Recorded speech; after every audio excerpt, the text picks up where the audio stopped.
प्रकट होता है, जब आप त्रिकुटी में एकाग्र हो जाते हो तो ये प्रकट हो जाता है।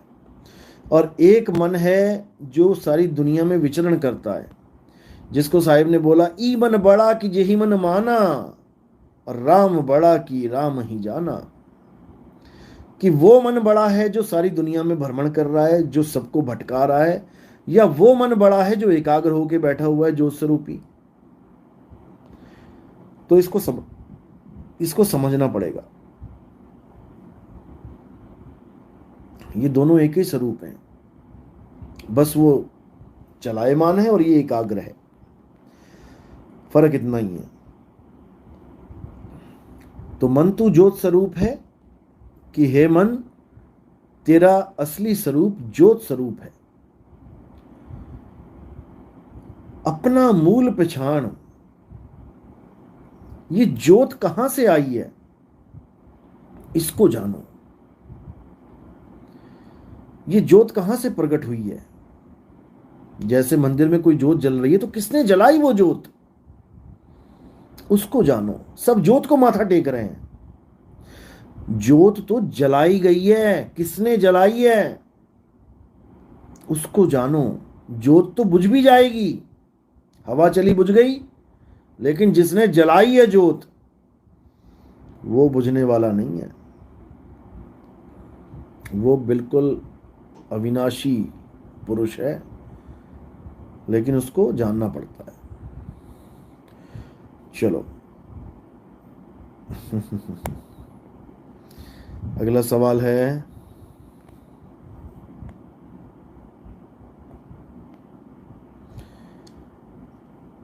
तीन जून को होने वाला अमृतसर का सत्संग का एड्रेस भेजें। मुझे व्हाट्सएप करो 9256111007। इस नंबर पे मुझे मैसेज करो, लिखो कि मुझे अमृतसर का एड्रेस भेज दें, तो आपको मैं अमृतसर का एड्रेस भेज दूंगा। आप पहुंचो वहाँ पे टाइम पे। सुबह 10 बजे से लेके लगभग 12 बजे तक प्रोग्राम होगा, उसके बाद मैंने आगे निकल जाना है। साहिब बंदगी सतनाम सतनाम।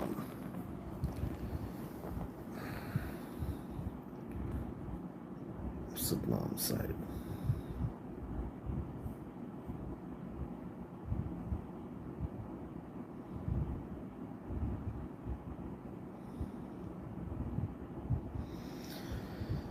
मोहिंदर पाल साहब, मुझे तो मुक्ति के सिवा कुछ नहीं चाहिए। बहुत अच्छी बात है, मुक्ति के सिवा अगर कुछ चाहिए तो वो मिलेगा भी नहीं, याद रखना। मांगने पे नहीं मिलेगा, बिना मांगे सब कुछ मिलेगा। आपको कैंसर है, आपको टीबी है, आपको कोई प्रॉब्लम है, आप अगर उनको ठीक कराने के लिए हमारे पास आओगे तो कुछ नहीं मिलेगा, भूल जाओ। लेकिन आप केवल मुक्ति के लिए आओगे तो शायद परमात्मा ये सब ठीक भी कर दे। बिन मांगे मोती मिले और मांगे मिले ना भीख, बस इतना याद रखना। ऐसा नहीं है कि यहां पर कुछ नहीं होता, बहुत होता है, बहुत कुछ होता है। ऐसे ऐसे फोन नंबर दे दूं जिनको कोढ़ तक हुआ और 6 महीने में ठीक भी हो गए, सत्संग सुनते सुनते। ऐसे भी लोग हैं जो बीपी की इतनी गोलियां खाते थे कि उनकी हालत खराब हो गई थी, बिना गोली के एक दिन भी नहीं कटता था, लेकिन आज 4-4 साल हो गए, गोली खाने की जरूरत ही नहीं पड़ी। पीजीआई तक में जवाब दे दिया था कि कुछ दिनों का मेहमान है भाई ये, लेकिन बिल्कुल ओके हो गया। लेकिन इसकी बड़ाई नहीं करनी है कि हमारी वजह से हो गया, हमारे पंथ की वजह से हो गया। अरे परमात्मा की दया हुई है, वो मालिक है, बंदी छोड़ा किसी पे भी दया कर दे। कच्छ में हमारी भगतमती है, इतनी हालत खराब होगी, किडनी पेशेंट है, बेड पे आ गई, 2 दिन तक कोमा में रही, 3 दिन तक ना बोलना ना कुछ, बिल्कुल सन्नाटा। वीडियो कॉल करवाई, बच्चों ने देखा मैंने हालत कैसी है, और थोड़े दिन में बिल्कुल ओके हो गई, बिल्कुल ठीक ठाक हो गई। नहीं तो जाने की तैयारी समझ बैठे थे सारे की, बस निकल गई माता। तो अब ये उसकी मौज है, परमात्मा की दया। वो कब किस पर कौन सी दया कर दे, कुछ भी हो सकता है। ऐसा नहीं है कि वो ठीक हो गई तो ही दया है मालिक की, मर जाती तो बड़ा मालिक की दया नहीं होती। ये हमारी नजर देख रही है कि मर गई कि बच गई। तुम्हें क्या पता कि वो शरीर छोड़ती और इतने आनंद में छोड़ती, परमात्मा दया करते और वो कहती शुक्र मालिक तेरा, शुक्र तूने मुझे इतना आनंद दे दिया कि मुझे याद ही नहीं रहा कि मैं शरीर छोड़ रही हूं। ये पहले क्यों नहीं दिया? पहले दे देता, पहले शरीर छुड़वा देता। तेरा लाख लाख शुक्र है, तूने मुझे इतने आनंद में मृत्यु प्रदान कर दी कि मेरे शरीर की मौत भी हो गई और मुझे पता भी नहीं लगा। सोचो कितने खुश नसीब हैं वो लोग जिनकी मौत एक जश्न बन जाती है, आनंद का सागर मिल जाता है, शरीर छोड़ने का गम ही नहीं रह जाता। मांगे तो मांगे क्या, किससे मांगे? ऐसे आनंद में इस देह को छोड़ना ही असली जीवन है। शरीर बचाना असली जीवन नहीं है कि मैंने ऐसा गुरु धारण कर लिया, उसने मेरी फेल हो गई किडनियों को ठीक कर दिया। तो बताओ कब तक ठीक करेगा, कब तक चलाएगा? अरे सारी उम्र के लिए, सारे वक्त के लिए, जब तक वक्त है क्या तब तक बचा के रखेगा? एक ना एक दिन तो जाना पड़ेगा, तब क्या करेगा? फिर गुरु झूठा हो जाएगा कि अरे यार गुरु किया था फिर भी मर गया। एक ना एक दिन तो मरना ही पड़ेगा। तो गुरु वो नहीं है जो तुम्हें बचा ले, तुम्हारी इस काया को बचा ले। गुरु वो है जो उस आनंद में इस काया को छुड़वा दे कि तुम्हें होश भी ना रहे कि ये मौत है कि जश्न है। तब आएगा असली मजा, तब तुम समझ पाओगे कि मौत कितनी हसीन है, लेकिन केवल उनकी जिनके पास मरने की कला है। The art of death, how to die, सबसे इंपॉर्टेंट सवाल इस मनुष्य चोले का। How to die, how can we left our body, सबसे इंपॉर्टेंट। आनंद में कैसे इस शरीर को त्यागें, सबसे इंपॉर्टेंट। और जब तक शरीर छुड़वाने वाला गुरु नहीं मिल गया, दो तरह से होता है शरीर छोड़ना, पहले भी मैंने बताया था। कई जो एस्ट्रल वर्ल्ड के ट्रैवलर्स हैं या और भी जो सूक्ष्म शरीरों में घूमते हैं, वो भी कहते हैं हम शरीर छोड़ देते हैं। हमारे गुरुजी शरीर छोड़ के अमेरिका चले गए, इंग्लैंड चले गए, यहाँ चले गए, वहाँ चले गए, धक्के खाने चले गए 3 लोग के। असल में गुरु वो है जो 3 लोग में धक्के खाने नहीं जाता, जो अपने स्वरूप में स्थित हो जाता है, वो है गुरु। वो तुम्हें भी स्थित कर देगा। उसके बाद ना कहीं आना ना कहीं जाना, आपे में आप समाना। अब आपे में समाये तो कभी है नहीं, और कह रहे हैं ना कहीं आना ना कहीं जाना, जहां हो वहीं स्थिर हो जाओ। अरे मूर्खों, जेल में पड़े हो, घर छोड़ के आए हो जेल में, अब जेल में स्थिर होना है क्या? इतना भी नहीं समझ पाते। जेल से अपने घर तक तो पहुंचो पहले। विहंगम चाल क्यों बोली गई है? विहंगम चाल का मतलब यह नहीं है कि जहां हो वहीं रह जाओगे। विहंगम चाल का मतलब है जहां हो वहां से उडारी डायरेक्ट मारो और अपने घर में पहुंच जाओ, निज घर में पहुंच जाओ। एक छुड़ाए एक लखाए, तब प्राणी निज घर को जाए, तब बात बनेगी, नहीं तो बात बनने वाली नहीं है भाई, समझ लो अच्छी तरह। तो किसी के चक्कर में नहीं फंसना कि कोई पुराने संतों की, जैसे ओशो हैं, उनकी वीडियोस तुम्हें सुनाए, देखो कितना अच्छा ज्ञान है। अभी मैंने सत्संग करने हैं ओशो पे भी, आधी दुनिया को कैप्चर कर लिया है, लेकिन रहे अज्ञानी के अज्ञानी। कैप्चर करना बहुत बड़ी बात नहीं है। ओसामा बिन लादेन ने भी बहुतों को कैप्चर कर रखा है, बहुत बड़ी जमात उनके पीछे थी। बात कैप्चर करने की नहीं है, बात है सत्य ज्ञान देने की, सच्चा ज्ञान देने की। पत्थर पूजने वालों ने भी खूब कैप्चर कर रखे हैं लोग, लेकिन सत्य ज्ञान नहीं दे पा रहे हैं। मुद्दा सत्य ज्ञान है जिससे हमारी मुक्ति होगी। मुद्दा यह नहीं है कि किसके चेले कितने हैं, मुद्दा यह है ही नहीं। मुद्दा यह है कि किसका गुरु सच्चा ज्ञान दे रहा है जिससे हमारी मुक्ति होगी। मुद्दा यह है।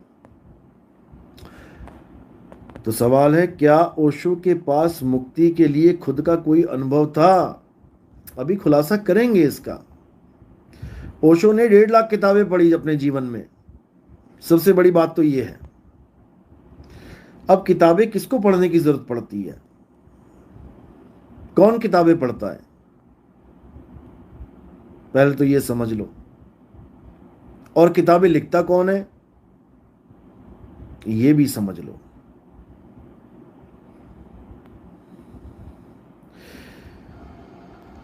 पहली बात तो यह है कि अपना निज अनुभव जब तक ये नहीं हुआ, तब तक चाहे 1 लाख, चाहे 2 लाख, चाहे 10 लाख किताबें पढ़ लो, तुम्हारा कुछ होने वाला नहीं है। हाँ, किताबें पढ़ पढ़ के तुम वक्ता जरूर बन जाओगे, बोलने की शैली आ जाएगी, लोगों के अनुभवों को तुम अपने मुंह से बयान करने लग जाओगे, लेकिन उस अनुभव को फील नहीं कर पाओगे, कभी भी नहीं। क्योंकि जिन्होंने वो किताबें लिखी हैं उन्होंने कुछ करके लिखी हैं, लेकिन जो पढ़ने वाला है, जो पढ़ के सुनाने वाला है, उसने कुछ किया या नहीं किया ये हमें नहीं पता है। हम तो केवल सुन रहे हैं ना उसको। अब ओशो ने किया क्या है वो हमें खूब पता है। उन्होंने महात्मा बुद्ध की हर बात को अपनाया है, यहां तक कि उन्होंने विपस्सना को अपनाया है। उन्होंने विपस्सना को अपनाया है, उन्होंने महिमा गाई है। जबकि हमारी नजर में विपस्सना ज्ञान है, लेकिन पूर्ण ज्ञान नहीं है। विपस्सना ध्यान है, लेकिन पूर्ण ध्यान नहीं है। फर्क इतना है। ओशो ने ज्ञान दिया, बहुत अच्छी बात है, बहुत बढ़िया ज्ञान दिया, लेकिन सत ज्ञान नहीं दे पाए। ज्ञान तो दिया, खूब किताबें पढ़ी, शिवजी के स्रोत में 112 प्रकार की ध्यान विधियां बताई गई थी, वो भी पढ़ डाली, और अपने सत्संग में उन पे गवाही भी लगा दी कि हां, ध्यान करने के 112 तरीके हैं, और 112 के 112 तरीके आपको परमात्मा से मिला देंगे। जो ये झगड़ा करते हैं कि मेरा तरीका सही और तेरा तरीका गलत है, वो निपट मूर्ख है, अज्ञानी है। उन्होंने साफ बोला। उन्होंने यहां तक बोल दिया कि तिब्बत में ऐसे लोग हैं जो ध्यान करते हैं। कैसे करते हैं? पहले खड़े हो जाते हैं सीधे, फिर ध्यान रखते हैं, ध्यान देते हैं कि मेरा वजन दाएं पैर पे है कि बाएं पैर पे है। धीरे धीरे बैलेंस करते करते करते वो उस ध्यान की अवस्था में पहुंच जाते हैं। अब बताओ, मतलब कि हद होती है जिसको कहते हैं। दाएं पैर पे है बैलेंस की बाएं पैर पे है। अरे भैया, तो इसको अगर तुम ध्यान करोगे कि कहां पर बैलेंस है, तो सारा ध्यान तो तुमने टांगों पे रख दिया। तुमने शरीर में ध्यान लगा लिया, फिर आत्मा का ज्ञान कहां चला गया? 112 प्रकार का अगर ध्यान है तो 112 प्रकार का ध्यान अलग अलग स्थान पे निर्धारित है, अलग अलग तरीकों पे निर्धारित है। तो जब 112 प्रकार के तरीके हो गए तो फिर आत्म ज्ञान कहां गया? आत्मा थोड़ी नहीं 112 प्रकार की है, आत्मा तो एक ही है, और आत्मा का ध्यान भी एक ही है। 10 तरह से थोड़ी नहीं करोगे। इतना भी नहीं समझ पा रहा है कोई, और बस अंधी भेड़ की तरह लगे हुए हैं पीछे। इसी बात का दुख होता है कि इतना विवेक दिया तो किस काम का दिया? तुम्हें खाने के लिए किसी ने बहुत बढ़िया पिज्जा दे दिया 810,000 रुपए का, और तुमने उठा के डस्टबिन में डाल दिया। क्या फायदा हुआ उसका? तुम्हें देसी घी दे दिया किसी ने, देसी गाय का अमृत तुल्य, और तुमने उठा के डस्टबिन में डाल दिया। क्या फायदा हुआ? और डालडा को चिपक चिपक के खा रहे हो। लग जाएगा पता। जिसकी दोनों टांगे कटी हो वो बैलेंस बनाए जरा। फिर कहेंगे छोड़ो। तो भाई ये दुनिया है अंधों की, और अंधों में काना राजा बना बैठा है। दिक्कत ये है, अब जब दोनों आंख वालों से उसका सामना होता है तब उसको पता लग जाता है कि मैं काना हूं।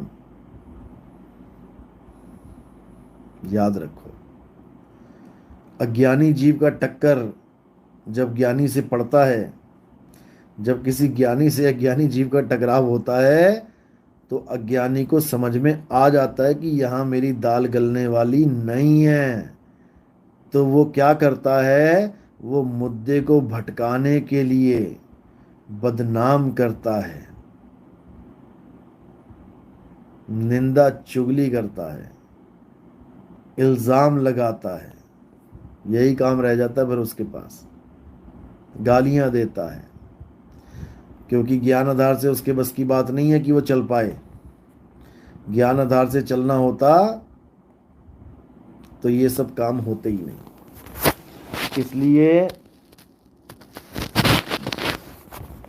सत्य को परखो, सत्य को जानो, सत्य से ही सारा काम बनेगा, अन्यथा ऐसे ही जीवन बर्बाद हो जाएगा, कोई फायदा नहीं होगा। तो मेरा काम है समझाना, और आपका काम है समझना। समझ गए तो वेल एंड गुड, बहुत अच्छी बात है। अगर नहीं समझे तो कोई बात नहीं, आगे 184 है, आराम से समझ लेना। 1 मिनट, चलो कोई बात नहीं। और कोई सवाल है तो पूछो।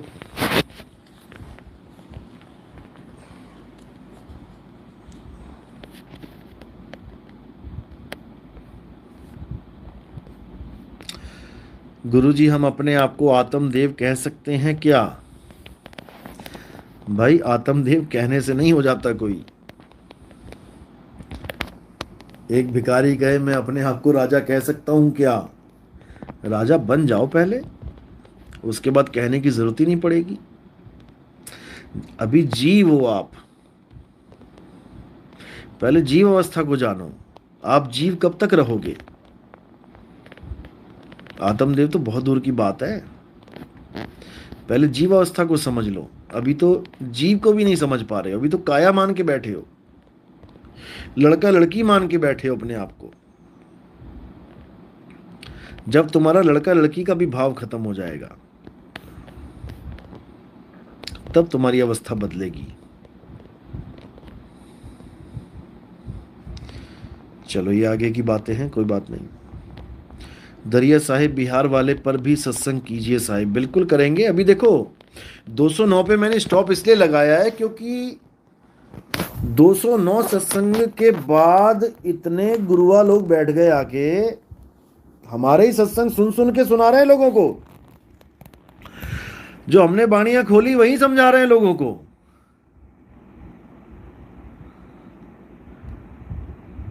इसलिए स्टॉप लगाया है।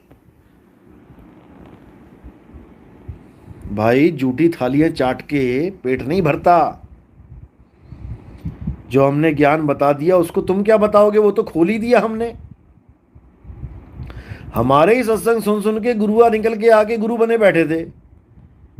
इसलिए मैंने अभी स्टॉप कर दिया कि अभी सत्संग को और नहीं खोलेंगे, अभी इनको निकलने दो। मैं इंतजार कर रहा हूं इन लोगों का। आओ आओ मैदान में निकल के आओ, बताओ क्या क्या है तुम्हारे पास। उसके बाद जब शुरुआत करेंगे तो इनको रास्ता नहीं मिलेगा। आने दो, निकलने दो। हम तो चाहते हैं कि निकल निकल के आए, सामने आए, और उसके बाद रास्ता नहीं मिलेगा।